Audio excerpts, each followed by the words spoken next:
Chopping It Up with NolA. I am NolA, and today we have another member of the Ice Kings, E-Roc. How's it going, my brother? What it do? How you doing? Welcome, my dude. I'm just living. I'm here. That's what's doing the thing today. Hey, man. So, where you from? I was, excuse me, born and raised here in Minnesota. Still live here, obviously, but I stay down in the South Metro, which is funny because I was originally when I was first born, we were up in Robbinsdale. Oh, okay, yeah. So North Metro, but then we moved to the South Metro. So I don't know. Just mixing it up, huh? Yeah.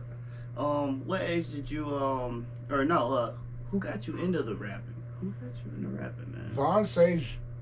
Okay. Vaughn Sage, who is a former member of the Ice Kings. He's the one that got me into this. He introduced me to Mookie and all the rest of these people around here that got me to where I am today. And now I'm here. So Vaughn's the one that got me into rapping. Rest is history, huh? Mm-hmm. Here we go. What age were you when you started rapping? 19. 19, huh? I was 19.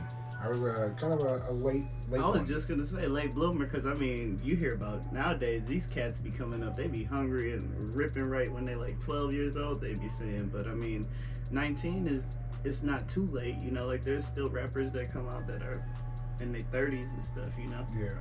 But what did you did you know that you had a hunger for it before then? Absolutely not. Yeah. No, I grew up a metalhead, and in most ways I still am. And you know, I always wanted to be in bands. So for me, doing the rapping stuff was an opportunity for me to just get back on the stage, rather, you know, without having the need for, you know, 4 extra people. Yeah. But 19 came around and you were like, I'm gonna give this a shot. More or less, because I saw Vaughn doing it. Oh, okay. And then, you know, he introduced me to everybody, and I saw them doing it, and it's like, you know, I want to do this. Yeah. That's what's up. I feel that. Sometimes it's like you looking at something from the outside, and you're like, you know what, I'm gonna try this myself, you know? I might give this a shot. It sounds cool. So, how did you come up with your rap name? It was given to me by Vaughn. I mean, it's just a play on my name, but I'd asked him, what should my rap name be? And he's like, dude, it's E-Roc. And actually, originally, it was E-Roc the Giant. Hey. When I first started, and then I was like, nah, that's corny as fuck. Get rid of that. What's this, a goddamn children's book? That's corny as shit. Nah. So I dropped the Giant, and it's just E-Roc. Yeah. I feel that. Who are some of the your favorite rappers that you listened to when you were coming up? Locally or nationally? Both, man.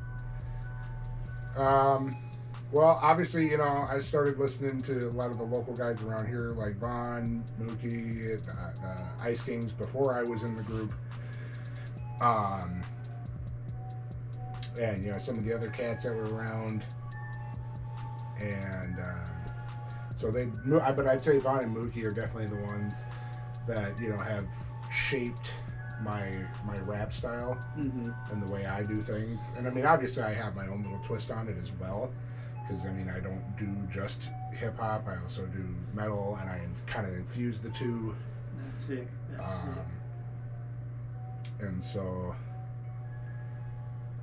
but nationally, I would say, you know, Twisted Insane, Tech Nine, Eminem.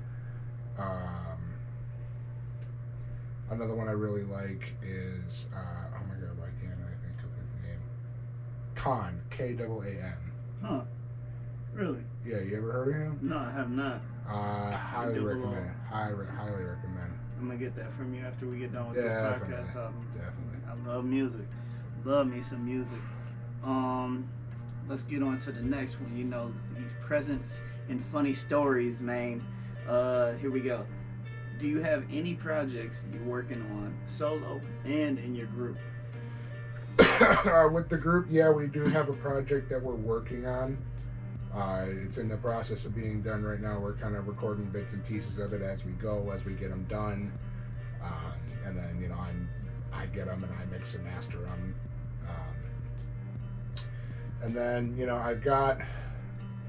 I haven't really talked about it yet, so this is, I guess, what you would call an announcement, because I haven't announced it yet, and I haven't really even come up with a name for it. But I am working on, I'm going to be trying to release an EP later this year. Snap, you heard it, folks, first time. This is going to be lit. I can't wait. So what makes you want to announce that right now? That's dope, man. I'm proud, actually. You asked the question, and it's just something I thought of because I'd been thinking of it, because it was something recently that I just decided to do. Okay.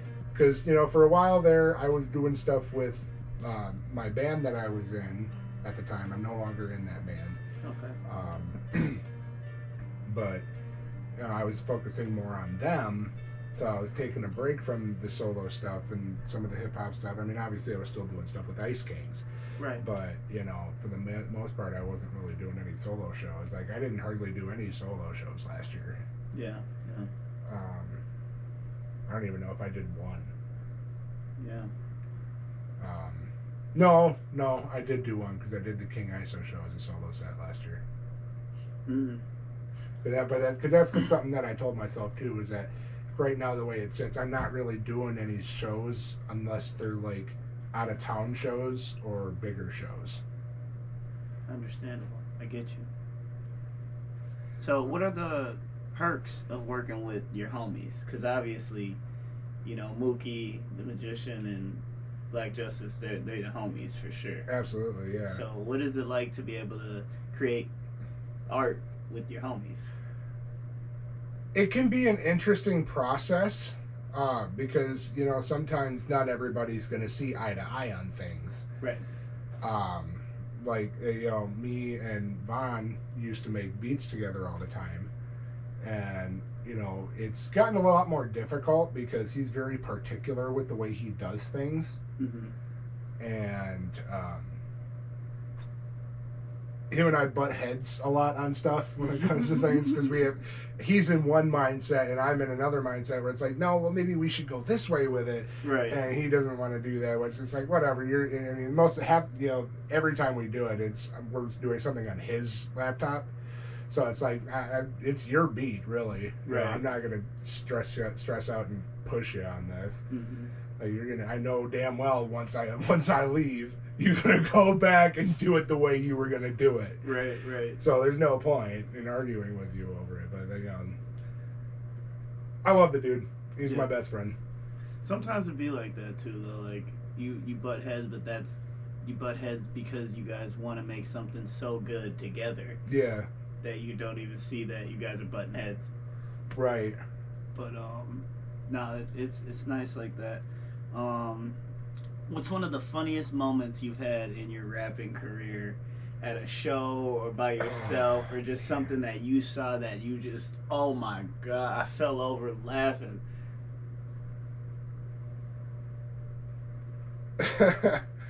Man, I don't even. Man, I'm trying to think of one. That's a tough question. Yeah, that was a good one.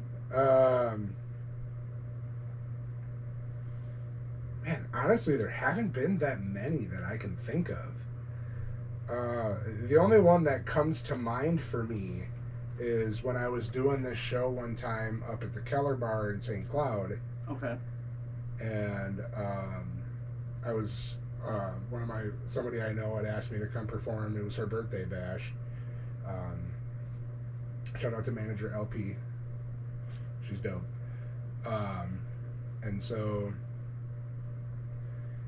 she had thrown me on her little birthday bash that she was having, and at the time I was still drinking. I will preface this by saying that, and I had a few. I was a little tipsy, I will say that. A little sauced up. A little sauced up. And here she comes with a shot of tequila. And I'm like, I don't do tequila. Or was it tequila or was it vodka? No, it was tequila because we had the limes. And so she comes up with the tequila shot, and I think it was me, her, and Janie Neal. We're all gathered around taking shots because this happened while I was on stage. Oh Lord! Yeah, so performing. And so you're multitasking now. Yeah, well, it's called crowd interaction. Yes. You want to perform to the crowd and with the crowd. Yes, you want to be with the crowd.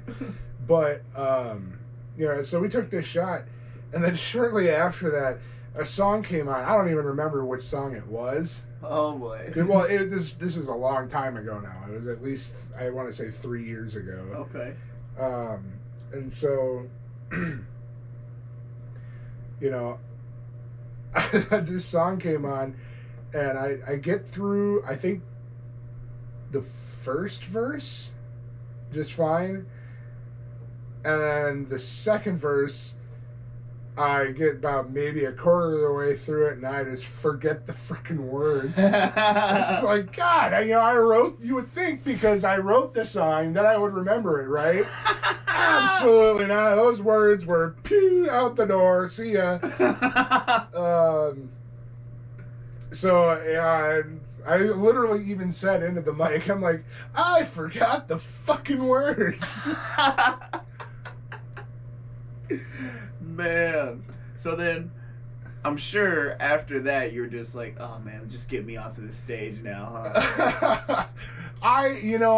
For me, in the state of mind that I was in, I laughed it off and just moved on with the rest of the set. That's smooth right there. Because myself, if I would have been in that situation, I'd have panicked and I would have been like, peace, and I'd have just jumped off the stage. But that's a true professional, folks. He just rode that shit through, okay?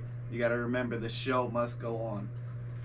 Yeah, no, that's very true. Especially, I did theater a lot growing up, and, there was, the show must go on. Yeah.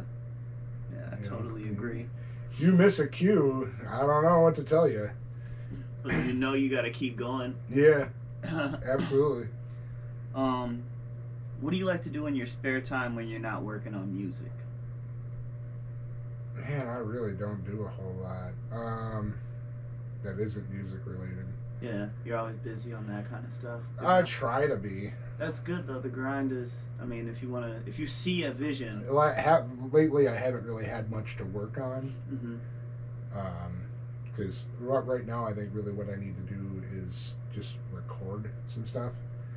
And I would do that later, but I didn't bring the beat with me because this is a last minute thing me coming out here. Sometimes it'd be like that. Yeah. But I'll go out. There's a open jam on Thursday nights at this place called Serums in Anoka, and so I like to go do that. Okay. I get to play guitar, bass, drums, whatever I feel like playing, singing, That's kind of chill. And it's all like 80s, 90s rock. So you get to kind of step away from the genre that you work on and then kind of do other stuff, still music-wise, but just different. Yeah, in a different capacity. Yeah, that's nice. That's gotta be nice. I still enjoy playing music, and it was, going back to being in the band. I had fun while it lasted. Yeah. And I do miss being in a band. It was a lot of fun for me. I get performing. My dad was a cover musician for 30 plus years, still is. And so, I'm kind of taken after him in that respect because it's like, hey, I love doing this. Right. Do you think you'll ever, or do you think you would ever want to be in another band of some sort? Nothing like really crazy, but just something that you get together every once in a while. And I got an audition with another band in April. he's like, I'm trying to get back at it, folks. We got plans here. I'm going back in. Nah, I respect that a lot. That's what's up. I like this question. I told Black Justice the same thing. I was like, this is a good question. What's one thing that you wish you known now that you didn't know when you first started rapping?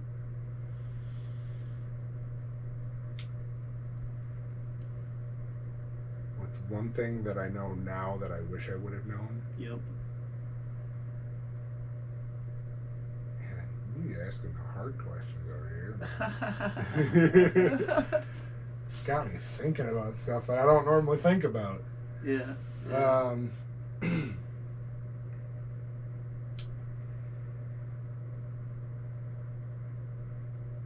Not everybody's going to agree with you, and not everybody is going to think that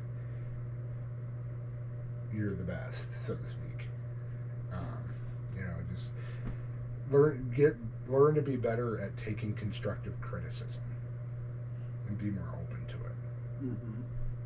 Yeah, I think I was mentioning something like that earlier about how if you saw my podcast, I want to know the good, the bad, the ugly. If you didn't like it, why didn't you like it? Because I need to know these things to make it better, maybe for your liking, or maybe this just isn't the podcast for you. Yeah. You know, but one way or another, I want to know the feedback, the good or the bad. And I totally agree with you on that. You got to learn how to take the criticism. All right. What's some advice that you could give someone that's just starting to rap?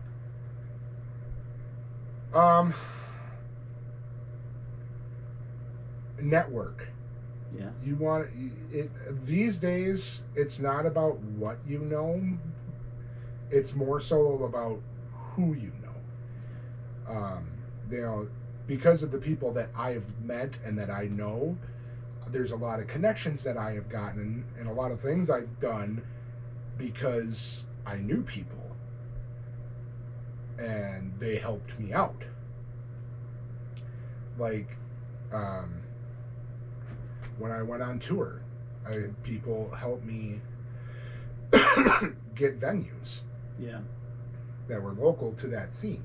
So like when I went to Omaha, I had a buddy of mine in Omaha, shout out One World Light, that got me the venue in Omaha.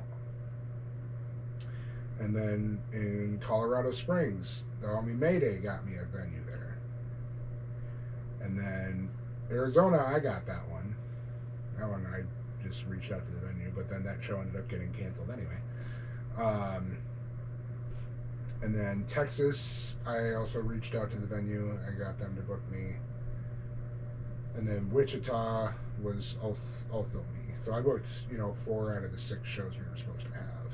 But see, those 2 shows, I mean, that helped you out a lot. I mean, you don't know who side that might still be rocking with you to this day. It's something that I say all the time. It's like, it's not about what you know nowadays. It's about who you know, because who you know could branch off to who they know, which might be who you need to know. Yeah, and I've, like I said, half the shows I've done across the country, it's because of people I know.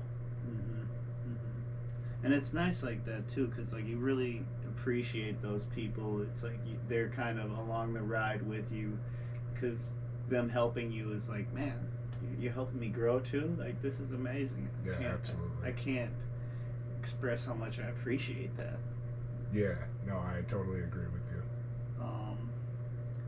What's the most rewarding moment you've had in your career so far? It was actually just recently, I would say. I was out doing a show that I wasn't actually supposed to be on this show. It was my buddy Chill Will was having a birthday bash over at the Terminal Bar. Yeah, I think it was a birthday bash. No, it wasn't a birthday bash. It was just a show. Okay. I'm thinking it because his birthday bash is in May. But anyway, I was at this show because I was there running sound. Oh, okay. Because I run sound at the terminal bar, and so and I walk in and he's like, hey, look, I had like 2 people cancel. You got a set with you? I'm like, of course. Of course I have a set with me. Anytime I go to shows, I usually try to come prepared. Because you never know, especially at hip-hop shows, who's not going to show up. Hear that, folks? Be prepared, okay? Be prepared. Because, you always, that's another piece of advice. Always have a set with you. Anytime you go to somebody else, anytime you go to another person's show. And that's another thing. Go out and support the network. Support the local scene, because when you do that, other people are going to start to recognize you and see you at shows, and they'll be like, and then you and them can have like a back and forth, ask some questions, learn about each other, and then hey, guess what? Now you're on their show, or vice versa. I totally agree with you on that.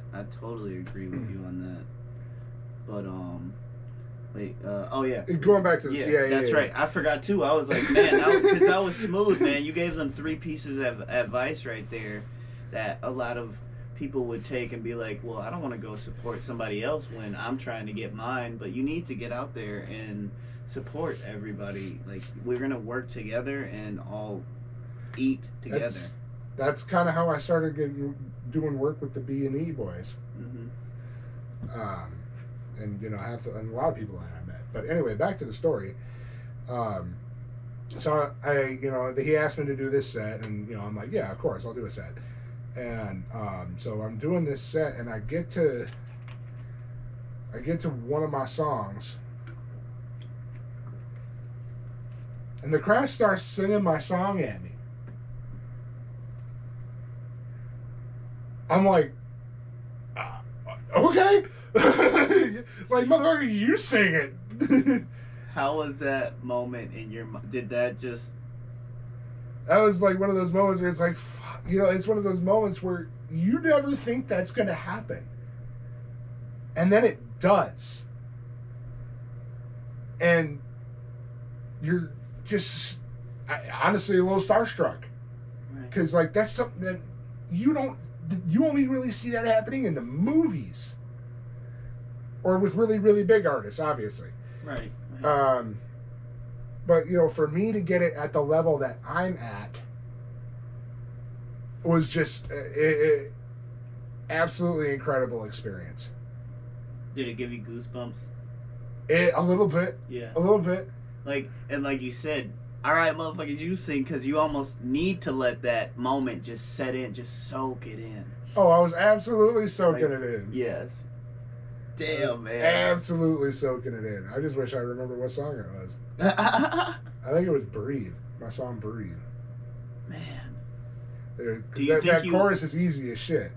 Maybe you can get in touch with someone at the venue to see if you can find some recording of that, because that would be nice. Yeah, I don't know how long they keep that. Yeah. But there's somebody that has a camera. Somebody that recorded it out there for sure. Yeah. Maybe I'll get that. I don't know that dude from Kim Possible, the dude that was on the computer. Oh, I know who you're talking about. I don't remember his name either. I might have to get into that. I'll try and look into that a little bit myself, because that's something I want to see myself, just so I can see that moment from your point of view. Yeah, that's something cool. And that's now that I think about it, that's probably the second time that's happened. That one because really it happened the first time at my album release party 2 years ago. Okay. But for some reason, the fact that you brought a set, didn't know that you would actually perform, you get up there and they sing it with you, you're probably just like, I wasn't even supposed to be here. I told them that. I'm like, I was not even supposed to be on this stage. Phenomenal, man. I'm actually... That blew that one out of the water. All right. What are some goals? Because now we're gonna go into the future plans and goals segment.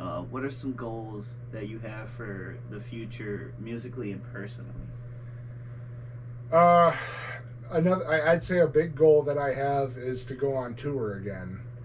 Um, I mean, I got to have money for that first because tours are, surprise, surprise, extremely expensive. Like the last tour I went on, I think I lost at least $1,000. And it makes you think, how do artists just make so much money? But then it's like time, but yeah, well, and they're selling out. A lot of them are selling out bigger venues, and here I am. I can't even sell out the Terminal Bar. It's like that for now, but you never know what you can see in the next month or two. It's like that sometimes. The music just travels, boom, catches fire, and everybody's listening. Yeah. And next thing is, you're getting not a tour for just America. You're getting a tour. You're going across seas too. Yeah, I would love to do that someday. Yeah.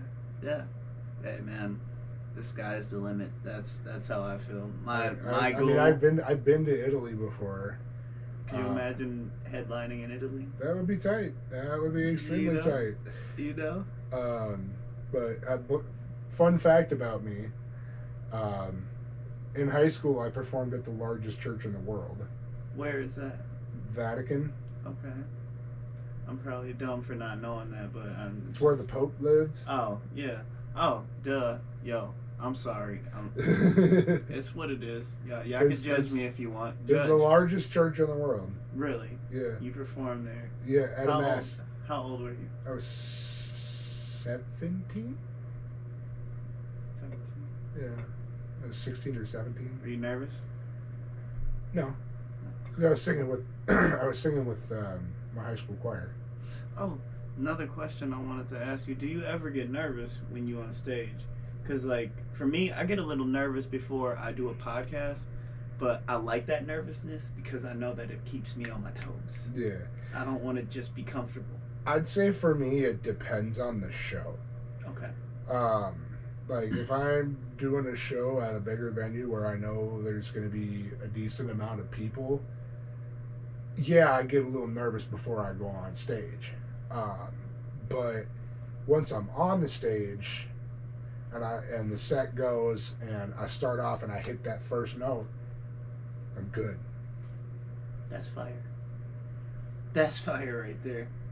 Clip worthy. We're clipping that. We're clipping that. We clipping that for sure. Trust. That's getting clipped. Check it out. I asked Black Justice this question too. In a perfect world, where would you like to be in 10 years? In 10 years? Well, I'd like to be a little bit more financially stable, that's for sure. That's all I'm saying, yeah. I'd like to have my own place to live. I live with my mom right now, but, I can't afford to move out, unfortunately. But, that's what I mean by, financially stable. I'd like to have my own place. I'd like to have, a lot of things paid off, and there's some stuff I don't have much left on, like my student loans. I think I've only got like a couple grand left on that.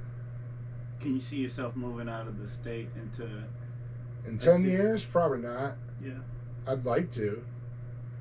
If I had things my way, I wouldn't even be here right now. No, I mean, like, this is whatever if anything could happen in 10 years, you're anywhere you would like to be. Arizona, that's where I want to go. Yeah? I want to get out of the cold. Yeah. And who you telling, man? I've been saying this for 20-some years, and then probably plus because I'm just trying to lie about my age. But anyway, I've been saying that for a long time. I don't know. I'm tired of the cold. I just don't want to do it. I'm so sick of the cold. I'm tired of the snow. Let me go where it's warm pretty much year round. I mean, yeah, the summer months are going to suck. I mean, there was one time. So for context, my birthday's in June. Oh, like the middle to end of June. So if you going there. And I went there for a week for my birthday a few years ago. And it was 117 3 days in a row. But it was comfortable because it was a dry heat. There's no humidity in the air. See, I could live with that. And that was comfortable. I was outside, shorts and a t-shirt, walking around, just cooling it. What is it? Because when you think 117, you just think frying. Oh, yeah. Right? I mean, don't get me wrong. It's hot. You get in that car, you better not touch that metal seatbelt. Ooh!